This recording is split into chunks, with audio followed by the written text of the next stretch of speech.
Praise తలాడండి అందరికీ. Welcome to the Bible study. ఈ రోజు బైబుల్ స్టడీలో ఆది కాండము 14వ అధ్యాయం గురించి చూడబోతున్నాము. మరి 14వ అధ్యాయంలో ఏమైనా స్పెషాలిటీస్ అనేవి ఉన్నాయా అంటే 3 విషయాలు మనం చెప్పుకోవచ్చండి. మొదటిది, మొదటిసారి ఒక యుద్ధం గురించి బైబిల్లో పేర్కొనడం 14వ అధ్యాయంలో జరిగింది. రెండవది, దశమ భాగం గురించి మొట్టమొదటిసారి బైబిల్లో ఎక్కడ చూస్తాము అంటే అది కూడా 14వ అధ్యాయమే. అదే విధంగా మెల్కీసెదెకు గురించి మొదటి రెఫరెన్స్ అనేది మనకు 14వ అధ్యాయంలో మనం చూస్తాము. ఈ విధంగా మరి ఇన్ని స్పెషాలిటీస్ ఉన్న 14వ అధ్యాయాన్ని స్టార్ట్ చేసుకుందామా. 14వ అధ్యాయంలో మొట్టమొదటిగా ఒక యుద్ధంతో స్టార్ట్ అవుతుంది. 9 మంది పట్టణాలు, 9 మంది రాజులు 2 గ్రూపులుగా విడిపోయి ఉంటారు. 4 రాజులు ఒక గ్రూప్ గాను, 5 రాజులు ఒక గ్రూప్ గాను ఉంటారు. ఈ 2 గ్రూపుల మధ్యన యుద్ధం జరిగినప్పుడు 4 రాజులు గ్రూప్ గా ఏదైతే ఫామ్ అయ్యారో వాళ్ళు 5 మంది రాజులు గ్రూప్ గా ఫామ్ అయిందని ఓడించడం జరుగుతుంది. ఎక్కడైనా సహజంగా రాజ్యాల మధ్యన యుద్ధం జరిగింది అంటే ఓడిపోయిన రాజ్యంలో ఉన్న ఆస్తి సంపద అంతా కూడా గెలిచిన రాజ్యం వారు కొల్లగొట్టడము, వాటిని తీసుకెళ్లిపోవడము, చెరపట్టడము, జప్తు చేయడం ఇలాంటివన్నీ సాధారణంగా జరుగుతూ ఉంటాయి. అదే విధంగా గెలిచిన ఈ 4 రాజ్యాలు ఏం చేస్తున్నాయి అంటే ఓడిపోయిన రాజ్యాల మీదకి వెళ్లి వాటిల్లో ఉన్న ఆస్తి, వాళ్ళ దాసదాసీలు, స్త్రీలు, పశు సంపద అన్నిటినీ కూడా వాళ్ళను ఆక్రమించి తీసుకొచ్చుకుంటున్నారనమాట. ఆ విధంగా చేస్తూ ఉన్నప్పుడు ఈ 5 రాజ్యాలలోనే, ఓడిపోయిన 5 రాజ్యాలలోనే మనకు సొదమ మరియు గొమర్రా కనిపిస్తూ ఉన్నాయి. మరి సొదమ గొమర్రా ఇక్కడ ఇంపార్టెన్స్ ఏంటి అంటే 13వ అధ్యాయంలో మనం చూసాము, లోతు ఈ గొమర్రా దగ్గర, లోతు ఈ సొదమ దగ్గర గుడారం వేసుకున్నట్లుగా మనం గమనిస్తాము. చూడ్డానికి నీళ్లు పారే దేశమై ఉండి, యెహోవా తోట వలె ఉండి, ఐగుప్తు దేశం వలె ఉంది అనేసి సొదమను చూస్ చేసుకుంటాడు. అలా ఆ విధంగా లోతు కూడా సొదమ దగ్గర నివసిస్తూ ఉండడం వల్ల ఏమవుతుంది అంటే సొదమ ఏమవుతుంది అంటే తన ఆస్తిని కూడా లోతు ఇక్కడ పోగొట్టుకుంటాడు. తన ఆస్తిని కూడా వాళ్ళు తీసుకెళ్లిపోవడం జరిగిపోతుంది. ఇదంతా జరిగినప్పుడు అక్కడి నుంచి ఒక వ్యక్తి తప్పించుకొని అబ్రహాము దగ్గరికి చేరుకుంటాడు. అబ్రహాం ఎక్కడున్నాడండి? కానాన్లో ఉంటున్న విధంగా మనం 13వ అధ్యాయంలో చూసాము. మరి కానాన్లో ఉంటున్న అబ్రహాము దగ్గరికి చేరి ఈ విధంగా లోతుకు జరిగింది అనేసి విషయం తెలియజేస్తాడు. తెలియజేసినప్పుడు అబ్రహాం ఏం చేస్తాడు అంటే, ఎంతైనా బంధువులు, తన సహోదరుడి కుమారుడు, చిన్నప్పుడు నుంచి కూడా తన బ్రదర్ చనిపోయిన తర్వాత తనే పెంచి పెద్ద చేసుకుని ఇన్నేళ్ళు కలిసే ఉన్నారు వాళ్ళు. కాబట్టి ఎప్పుడైతే లోతుకి ఇలా జరిగింది అని తెలిసిన తర్వాత అబ్రాము తన ఇంటిలో పుట్టి ట్రైనింగ్ అయినటువంటి కొంతమంది వ్యక్తులని 318 మంది, ఈ నెంబర్ అనేది ఇచ్చారండి, 318 మందిని తీసుకొని వాళ్ళతో పాటు ఇంకొక 3 వ్యక్తులు, ఎష్కోలు, ఆనేరు మరియు మమ్రే, ఈ 3 బ్రదర్స్ అన్నమాట. వీళ్ళు కూడా కొంతమంది వాళ్ళ దగ్గర ఉన్నటువంటి మనుషులను తీసుకొని వీళ్ళందరూ వెళ్ళి రాజ్యాల గ్రూప్ ఒకటి ఉంది కదా, వాళ్ళ మీద యుద్ధం చేస్తారనమాట. వాళ్ళతో యుద్ధం చేసి వాళ్ళని ఓడించి వాళ్ళు ఏదైతే యావదాస్తి తీసుకెళ్లిపోతున్నారో దానిని తిరిగి తీసుకొని వచ్చి లోతుకు అప్పగిస్తాడు. అంటే ఇక్కడ 5 రాజ్యాలు చేయలేని పని 5 పట్టణములు కలిసి ఓడించలేకపోయాయి 4 పట్టణముల ఈ గ్రూప్ ని. కానీ అబ్రాము దేవుని యొక్క దయతో, దేవుని యొక్క కృపతో ఏం చేస్తున్నాడు అంటే ఇక్కడ వాళ్ళందరినీ ఓడించి మళ్ళీ యావదాస్తిని, లోతు యొక్క యావదాస్తిని తిరిగి తీసుకొని వచ్చి అతనికి అప్పగిస్తున్నాడు. ఈ అప్పగించినప్పుడు మెల్కీసెదకు అబ్రాముకు రొట్టెను, ద్రాక్షరసమును ఇవ్వడాన్ని మనం గమనిస్తాము. ఆ ప్రభువుల ఆరాధనలో మనం తీసుకునేది ఏంటి అంటే రొట్టె మరియు ద్రాక్షరసము, రొట్టె మరియు రసం తీసుకుంటాము. వాటికి సాదృశ్యంగా ఇక్కడ మెల్కీసెదకు రొట్టె మరియు రసమును, రొట్టె మరియు ద్రాక్షరసమును అబ్రహాముకి ఇస్తున్నాడు. అబ్రహాము వాటిని యాక్సెప్ట్ చేస్తున్నాడు. కూడా మెల్కీసెదకే యేసు ప్రభుల వారు అని రాసి లేదు, కానీ కొంతమంది పండితుల అభిప్రాయం ఏంటి అంటే మెల్కీసెదకే యేసుక్రీస్తు అనేసి. ఆకాశమునకును భూమికినే సృష్టికర్తయును సర్వోన్నతుడైన దేవుని వలన అబ్రాము ఆశీర్వదింపబడును గాక అనియు, నీ శత్రువులను నీ చేతికి అప్పగించిన సర్వోన్నతుడగు దేవుడు స్తుతింపబడును గాక అనియు చెప్పెను. అప్పుడు అతడు అన్నింటిలోనూ ఇతనికి 10వ వంతు ఇచ్చెను. ఈ 10వ వంతే దశమ భాగం అండి. అంటే మొదటిసారిగా మనం దశమ భాగం యొక్క రెఫరెన్స్ అనేది ఎక్కడ చూస్తాం బైబుల్లో అంటే ఈ 14వ అధ్యాయంలో చూస్తాము. మరియు దశమ భాగముకు పాత నిబంధనలో చాలా ఇంపార్టెన్స్ ఉంటుంది. అంటే ఖచ్చితంగా 10వ భాగం చెల్లించాలి అనేది ఒక కండిషన్ గా మనం పాత నిబంధనలో చూస్తాము. కానీ కొత్త నిబంధనలో దానికి చాలా సడలింపు అనేది ఉంది. కానీ పాత నిబంధనలో అది ఒక మ్యాండేటరీ అన్నమాట. ఇక్కడ మొట్టమొదటిసారి 10వ భాగం చెల్లించిన వ్యక్తి ఎవరు బైబిల్లో అంటే అది అబ్రాము. ఎవరికి చెల్లించాడు అంటే మెల్కీసెదకు చెల్లించాడు.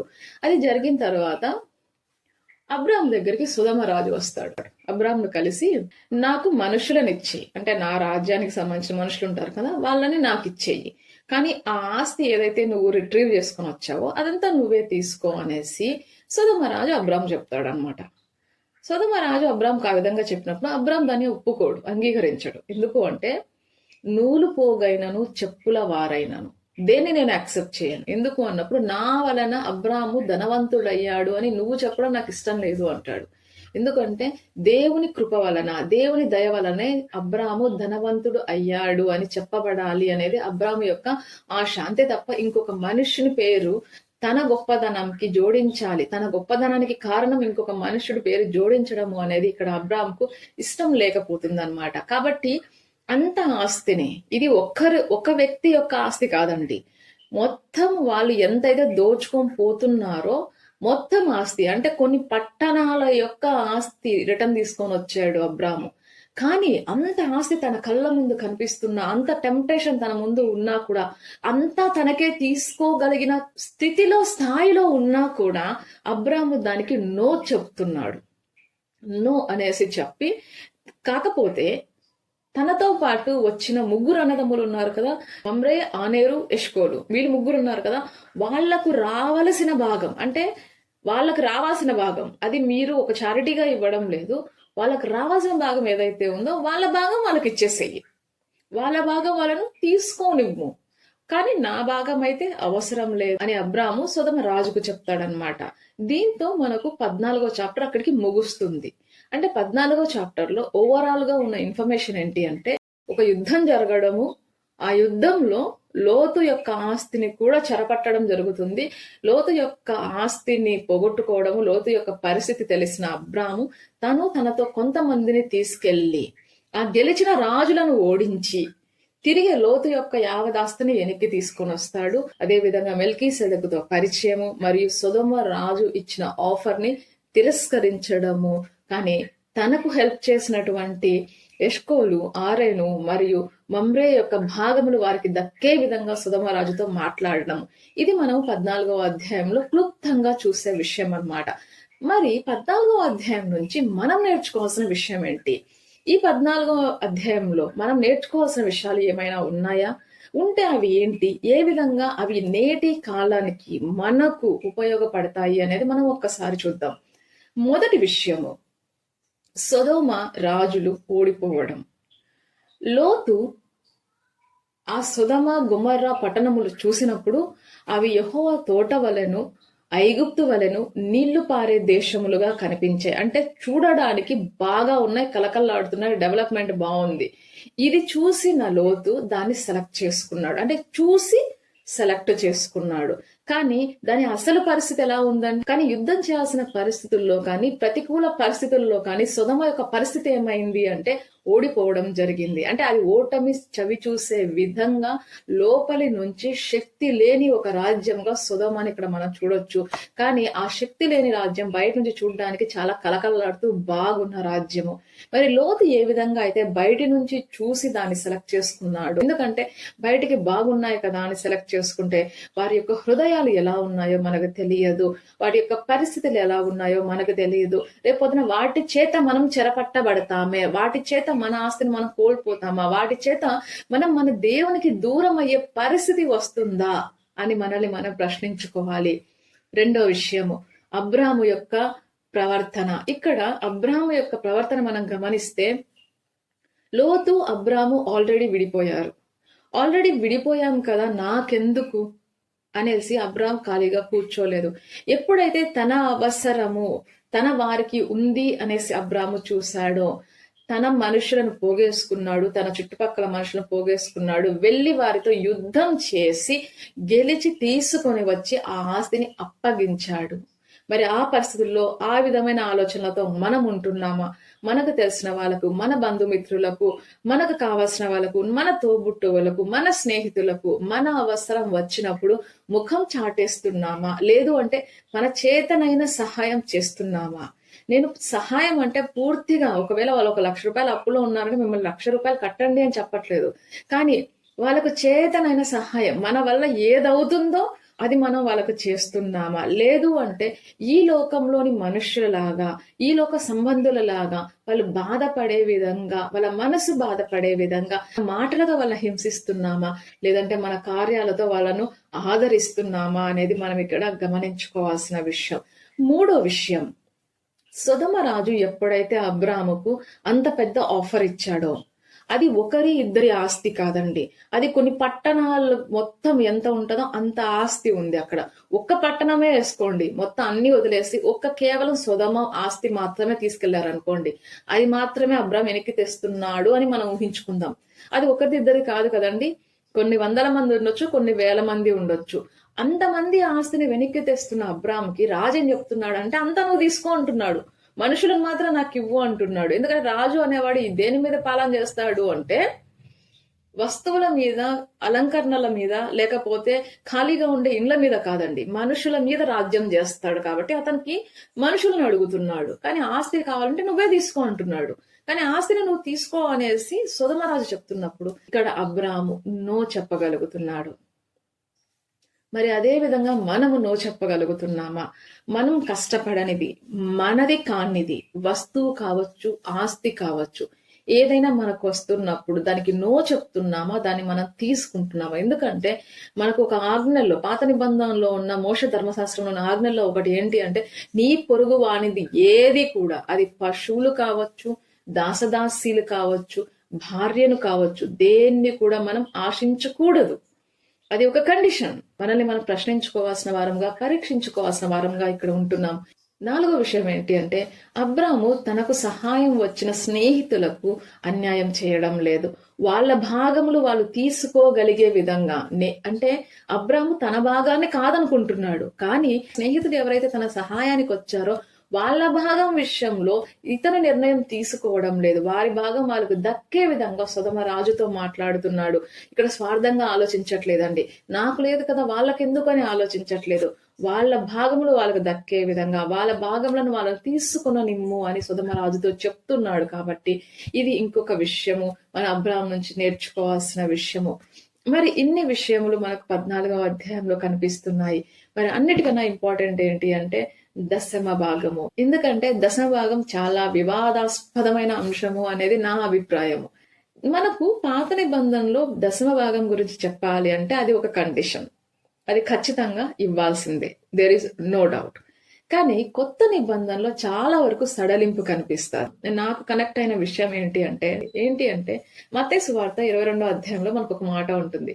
దేవుడు ఒక ఆజ్ఞను అక్కడ చెప్తాడు. రెండు ఆజ్ఞలు యేసు ప్రభుల వారు మనకు చెప్తారండి. ఆ 2 ఆజ్ఞల్లో నిన్ను వలె నీ పొరుగు వారిని ప్రేమించుము. అయితే మొదటి ఆజ్ఞ, నీ పూర్ణ హృదయంతోనూ, నీ పూర్ణ మనస్సుతోనూ, నీ పూర్ణ ఆత్మతోనూ ఆరాధించాలి అని. అక్కడ దేవుడు నీ పూర్ణ హృదయాన్ని అడుగుతున్నాడు, నీ పూర్ణ మనస్సును అడుగుతున్నాడు, నీ పూర్ణ ఆత్మను అడుగుతున్నాడు అండి. కొంచెం అడగట్లేదు, ఏదో 10%, 5%, 20% ఇలా అడగట్లేదు. ఆయన నువ్వు చేసే ప్రతి కార్యంలో, నువ్వు ఆలోచించే ప్రతి ఆలోచన, నువ్వు వేసే ప్రతి అడుగు, ప్రతి ఒక్క దాంట్లో మనము దేవుని గుర్తు చేసుకోవాల్సిన వారముగా, ఆయన చిత్త ప్రకారముగా, ఆయన అంగీకారముగా మనం అడుగు వేయాలి అనేది ఆయన ఆశపడుతున్నాడు. మరి ఆ విధంగా మనం జీవించడము అనేది చాలా ఇంపార్టెంట్. దశమ భాగం ఇస్తున్నామా లేదా అనే దానికన్నా మనము మన మనస్సులో, మన ఆత్మలో, మన హృదయంలో దేవునికి ఇచ్చిన స్థానం ఏంటి, మొదటి స్థానం ఎవరికి ఇస్తున్నాం, రెండో స్థానం ఎవరికి ఇస్తున్నాం, మూడో స్థానం ఎవరికి ఇస్తున్నాము, ఇలా లెక్క తీసేటప్పుడు దేవునికి మనం ఏ స్థానంలో పెడుతున్నాము, మొదటి తల్లిదండ్రులను పెడుతున్నారా, భార్యాభర్తలను పెడుతున్నారా, పిల్లల్ని పెడుతున్నారా, లేకపోతే ఇంకెవరైనా వాళ్ళకి ఇష్టం వచ్చిన వాళ్ళని పెట్టుకుంటున్నారా, లేదంటే వాళ్ళ ఆస్తిని పెట్టుకుంటున్నారా, లేదంటే వాళ్ళ ఇల్లుని పెట్టుకుంటున్నారా, ఏది పెట్టుకుంటున్నారు అనేది లెక్క చూసినప్పుడు మరి దేవుని స్థానం ఎక్కడ ఉంటుంది, అది దేవుడు అడుగుతున్నాడు. దేవుని స్థానం ఎక్కడ, దేవుని మొదటి స్థానంలో పెట్టి అడుగుతున్నారా, దేవుని చివరి స్థానంలో పెట్టి మిగిలిన లోకానుసారంగా అన్ని చేసేసిన తర్వాత తీరిగ్గా దేవునికి సమయాన్ని కేటాయిస్తున్నామా? కాబట్టి ఇక్కడ మనం ఆలోచించాల్సింది ఏంటి అంటే, ఫస్ట్ స్టెప్ మనం తీసుకోవాల్సింది ఏంటి అన్నప్పుడు దేవుని వాక్యాన్ని చదవడము, ఆయన ఆరాధించడము, ప్రార్థనలో ఉండడము, ఇవి చాలా ఇంపార్టెంట్. మనం ఎక్కువ సమయం దేవునితో గడుపుతూ వస్తూ ఉన్నాము అంటే ఎక్కువగా దేవుడు మనతో మాట్లాడుతూ వస్తాడు. దేవుడు మనతో మాట్లాడిన దాని ప్రకారం మన నిర్ణయంలో, లేదు అంటే మన అడుగులు వేస్తూ ఉన్నాము అంటే ఆయన చిత్తం మన జీవితంలో నెరవేరుతుంది అన్నప్పుడు ప్రతి అడ్డంకి, ప్రతి సమస్య కూడా దానంతకు అదే దాన్ని తొలగిపోతూ వస్తుంది. మనము భరించగలిగిన కష్టముల కన్నా, బాధల కన్నా, ఇబ్బందుల కన్నా ఎక్కువ ఇబ్బందులు, ఎక్కువ కష్టాలు ఎప్పుడు దేవుడు మనకి ఇవ్వడండి. మీకు ఎక్కువ కష్టాలు వస్తున్నాయి కదా, దాని అర్థం మీరు ఎక్కువ భరించగలుగుతున్నారు అనేసి. మీరు భరించగలిగినంత మట్టుకే దేవుడు మీకు ఇస్తాను అని కొరింథీలో చెప్తున్నాడు. మీరు భరించగలిగినయే దేవుడు మీకు ఇస్తున్నాడు, అంతకు మించి ఎక్కువ కాదు. అదే విధంగా వాటి నుంచి ఎలా తప్పించుకోవాలన్నా కూడా అది దేవునికే తెలుసు. దేవుని దగ్గర దానికి కూడా సమాధానం ఉంది. మరి మనం దేవుణ్ణి ప్రార్థిద్దాము. దేవా, మరి నీ చిత్తం అయితే ప్రభా, నాకు ఈ కష్టము, ఈ బాధ, ఈ ఇబ్బంది ఈ నా జీవితంలో ఉంది ప్రభా, నా నుంచి పక్కకు తొలగించు తండ్రి. ప్రభా, నేను నీలో ఎక్కువగా బలపడాలి తండ్రి. ప్రభా, నేను నీలో ఎక్కువ స్థిరపడాలి తండ్రి. ఆత్మీయతలో నేను తొట్టుపాటు కాకుండా ప్రభా, నీలో జీవిస్తూ ప్రభా, మరి ప్రభా పూర్ణ హృదయంతో, పూర్ణ ఆత్మతో, నా పూర్ణ శక్తితో, నా పూర్ణ ఆత్మతో తండ్రి, పూర్ణ మనసుతో నిన్ను ఆరాధించే విధంగా, నీ ఆత్మతోను సత్యముతోను ఆరాధించే విధంగా మరి ఆ భాగ్యమును నాకు దయచేయము తండ్రి అని ప్రార్థన చేసుకుందామా? మోకరించండి. Heavenly Father, thank you for your blessings that we completed 14th chapter in Genesis so far, Father. Like how you saved Lot and all his wealth through Abraham, please save us. Please bless all the people who are in need and make things happen through your vessels, Lord. Please bless us with the heart of Abraham, with the heart of receiving, with the heart of listening, which was not given into the temptations of this worldly affair and wealth. Please shower upon us your gracious love on all of us for the rest of the day. Whatever we may come across, whatever difficult situations we may face, please guide us through all of them. All the praise and glory to you, Father, in the name of Jesus Christ, our Lord. Amen.